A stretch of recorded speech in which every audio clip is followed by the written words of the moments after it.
5వ మాట మనం ధ్యానం చేసుకుందాం.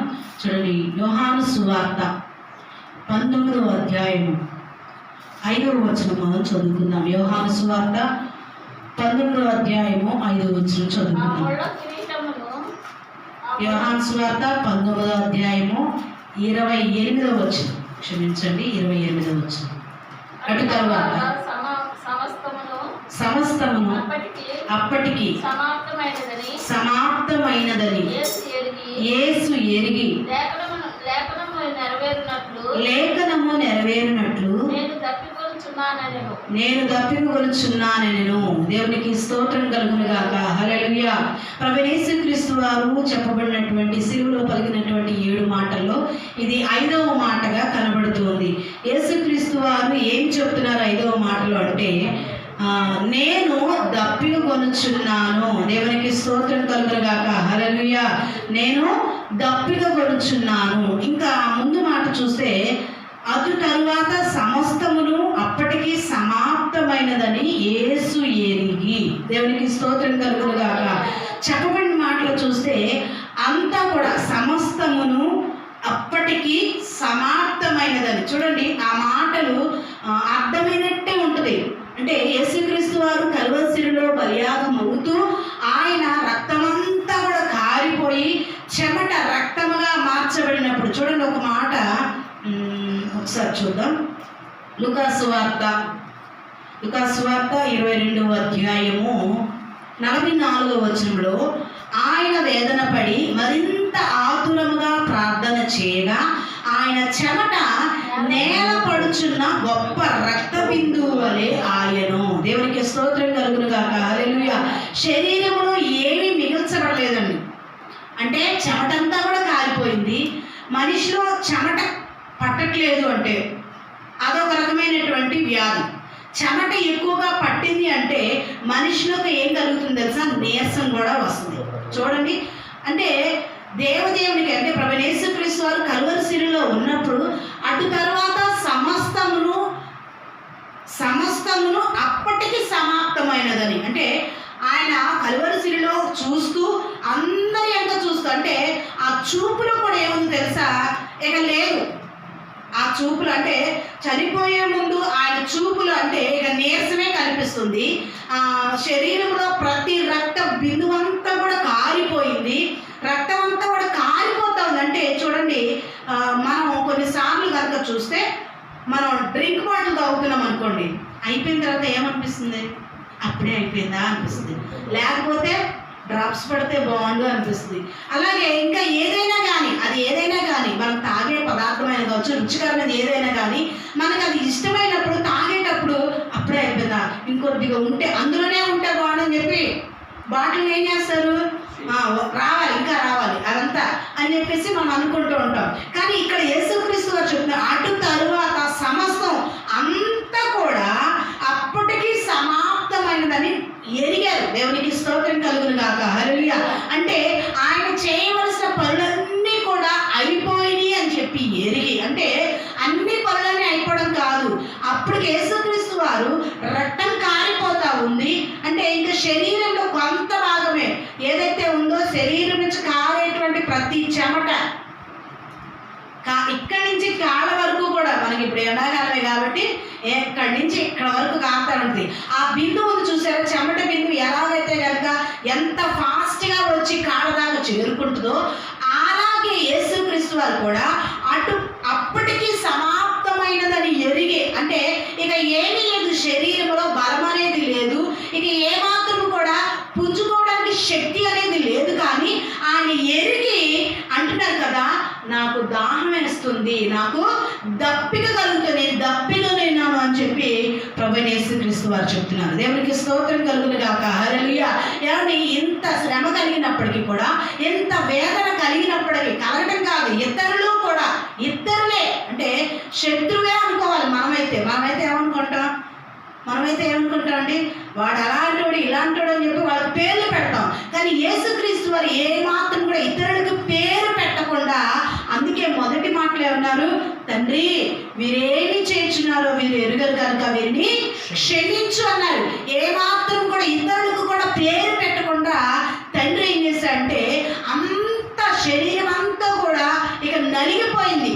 ఇప్పుడు చెరుకు రసంలో మిషన్లో చెరుకు పెట్టినప్పుడు ఏం చేస్తారండి, 1-4 సార్లు పెడతానే ఉంటారు, అందులోంచి ఇంకేమైనా వస్తుందేమో అని చెప్పి. ఇక శరీరంలో యేసుక్రీస్తు వారికి మిగిల్చబడింది ఏమీ లేదు. ఎందుకంటే మన శరీరంలో మనకు ఉండేటువంటి రక్తం ఎన్ని లీటర్లు? 5 లీటర్లే. ఈ 5 లీటర్ల కోసం మనం ఏం చేస్తాం తెలుసా? అదని ఇదని డేట్స్ అని, లేకపోతే ఫ్రూట్స్ అని, ఇంకా రక్తం పడటానికి ఇంజక్షన్లని, ఇంకా రక్తం పడటానికి అదని ఇదని చెప్పి ఒకవేళ రక్తం ఎక్కువైపోతే మళ్ళీ రక్తదానాలు చేస్తూ ఉంటాం. కానీ ఇక్కడ చూస్తే ఆయన శరీరంలో నోరు అంటే పిడచగట్టుకుపోయిందంటారు చూసారా, అలాగా రక్తం అంతా కారిపోతూ కూడా బిందువులుగా కారిపోతున్నప్పటికీ కూడా ఆయన అడిగింది ఏంటంటే, ఏమంటుందంటే నేను దప్పిగా కొలుచున్నాము అన్నారు, కానీ నాకు నీరసం వస్తుంది, నాకు సహాయం చేయండి, నాకు లేకపోతే కనుక సెలైన్ బాటిల్ పెట్టండి అని చెప్పి ఆయన అడిగారండి. మనమైతే ఏం చేస్తామంటే అమ్మో నా వల్ల కావట్లేదు అని చెప్పేసి మనం అక్కడికి ఇక్కడ తిరుగుతుంటాం. కానీ ఆయన యేసుక్రీస్తు సిలువలో ఉండి చెప్పినటువంటి మాట ఏంటంటే, నేను దప్పిగా కొనుచున్నాను. దేవునికి స్తోత్రం కలుగును గాక, హల్లెలూయా. దప్పిగా కొనుచున్నాను అంటే అది అక్షరార్థంగా యేసుక్రీస్తు వారు దప్పిక కలిగి ఉన్నారు. కానీ ఆత్మీయంగా చూసుకుంటే కనుక ఆయన దాహం ఇంకా తీర్చబడలేదు. దేవునికి స్తోత్రం కలుగును గాక, హల్లెలూయా. ఆ దాహం ఏంటో తెలుసా? ప్రతి మానవాళి కూడా ఆయన రక్తంలో కడగబడాలి. దేవునికి స్తోత్రం కలుగును గాక, హల్లెలూయా.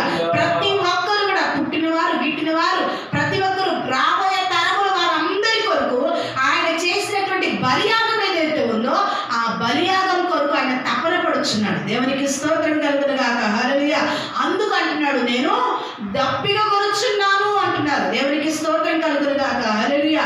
ఆ దప్పిగా ఆ కలువరి శిలువలో ఆయనకి ఆ రోజు అయితే తీరిందంటే తీర్చబడలేదు. చూడండి ఆ కింద వచనంలో అంటున్నాడు కదా, చెరకుతో నిండి ఉన్న ఒక పాత్ర అక్కడ పెట్టి ఉండేను కనుక వారు ఒక స్పంజి చెరకుతో నింపి హిస్సోపు పొడకకు తగిలించి ఆయన నోటికి అందించి దాహం తీర్చారండి. ఏమంటే దాహం తీర్చారా? దాహం కూడా తీర్చారా? అంటే మనం అనుకుంటాం కదా చాలాసార్లు దాహం తీర్చుకోవడానికి కూల్ డ్రింక్సే తాగవసరం లేదు. దాహం తీర్చుకోవడానికి లేకపోతే ఇంకా మంచి ఇంకేమైనటువంటి వాటిని మనం కొబ్బరి బండలు తీసుకోవడం అవసరం లేదు. మంచినీళ్ళు ఒక చుక్క చల్లటి నీళ్లు తాగితే చాలు అనిపిస్తుంది. ఇప్పుడు ఈ ఎండాకాలంలో దాహం తీర్చుకోవడానికి చలివేంద్రాలు ఎన్ని ఉంటాయి? అది మినరల్ వాటరా జనరల్ వాటర్ అని చూస్తాం మనం తాగేది ఏంటంటే దాహం తీర్చుకోవడానికి మాత్రమే ఆ నీళ్లు మనం తాగుతాం. ఇక్కడ యేసుక్రీస్తు వారికి చూస్తే కనుక ఆయనకి దాహం ఎలా తీర్చబడింది? దాహం తీర్చబడలేదు అసలు. అక్కడ స్పంజీతో చెరకను నింపి హిస్సోపు పొడక తగిలించి ఆయన నోటికి అందించారు. చేదు చెరకను అంటే యేసుక్రీస్తు కనీసం రుచి చూసుంటారేమో. ఆ రుచిని చూసి మనం నచ్చకపోతే ఏం చేస్తున్నాం? వెంటనే ఉమ్మేస్తాం. కానీ యేసుక్రీస్తు వారు దాన్ని కూడా తీసుకున్నట్టుగా అంటే ఏదైతే చేదులు ఇవ్వవలసి ఉందో ప్రజలందరూ కూడా ఆ చేదును ఆయన భరించారు. దేవునికి స్తోత్రం కలుగును గాక, హల్లెలూయా. మనం పెట్టినటువంటి శ్రమలన్నిటిలో కూడా ఇక్కడ సైనికులందరూ పెట్టిన శ్రమలన్నింటినీ భరించడమే కాదు, కానీ ఆఖరి క్షణాల్లో కూడా వారు కనికరము చూపకుండానే ఏం చేశారండి? చేదు చెరకనిచ్చారు. మనం అంటాం కదా, అమ్మయ్యా చల్లగా ఉండమ్మా, చల్లటి నీళ్ళు ఇచ్చావు అని. ఈ ఎండాకాలం మనమే ఏం చేస్తామంటే వెంటనే మంచి దీవెనకరమైన మాట చెప్తూ ఉంటాం. ఆ చలివేంద్రంలో మజ్జిగలు ఇచ్చేటువంటి వారు కూడా మంచి పని చేస్తున్నారని చెప్పి దీవెనలు ఇస్తూ ఉంటాం. కానీ యేసుక్రీస్తు వారికి ఒక్క మాట, ఆయనకి అనుకూలంగా ఒక్క మాట కూడా వెళ్ళలేదు. కానీ యేసుక్రీస్తు గారి విషయంలో చూస్తే కనుక ఆయనకు అన్ని ప్రతికూలమైన పరిస్థితులు, ఆయన పుట్టిన నాటి నుంచి చనిపోయేంత వరకు కూడా ఆయనకు అన్ని కూడా ప్రతికూలమైన పరిస్థితులు ఎదురించినవి. కానీ ఆయన అంటున్న మాట, నా 5వ మాట, నేను దప్పిక కొనుచున్నాను. ఆ దప్పిక ఎప్పటికీ కూడా తీర్చబడదండి. ఎందుకనంటే ఆత్మల దాహం కలిగి మనం ఏం కలిగి ఉండాలండి? ఆత్మల దాహం కలిగి ఉండాలి. ఆ దాహం ఎప్పుడైతే కనుక తీర్చబడుతుందో అప్పుడు ఆయన చేసిన పనులన్నీ కూడా సమాప్తమైతాయి. అందుకే అంటున్నాడు సమాప్తమైనదని ఎరిగాడు. ఆయన కలువరి శిలువలో ఆ తుది శ్వాస విడవడానికి ఇంకా ఆయనకి కొద్ది క్షణాలు, కొద్ది సెకండ్సే ఉన్నది గ్రహించి ఆయన చెప్పబడినటువంటి మాట, నాకు దాహం కలుగుతుంది, దప్పిక కలుగుతుంది అన్నారు. కాబట్టి ఆ దప్పికను మనం పొంది ఉండాలి. ఆ దప్పిక మనకు ఉండాలి. ఈ దప్పిక శరీరానుసారమైన దప్పిక దప్పిక కాదు, కానీ ఆత్మల దాహం అనేటువంటి దప్పిక కలిగి జీవిస్తే కనుక అనేకుల్ని క్రీస్తు రక్తంలో కడగనటువంటి వారుగా చూడగలుగుతాం. ఎంతవరకు అయితే ప్రయాసపడాలో మన చుట్టుపక్కల ఉన్నటువంటి వారి కొరకు మనం ప్రయాసపడి, ఆత్మల దాహం కొరకు ప్రయాసపడి ముందుకు కొనసాగిపోదాం. దేవుడి మాటలు దీవించి ఆశీర్వదించుగాక. ఆమేన్.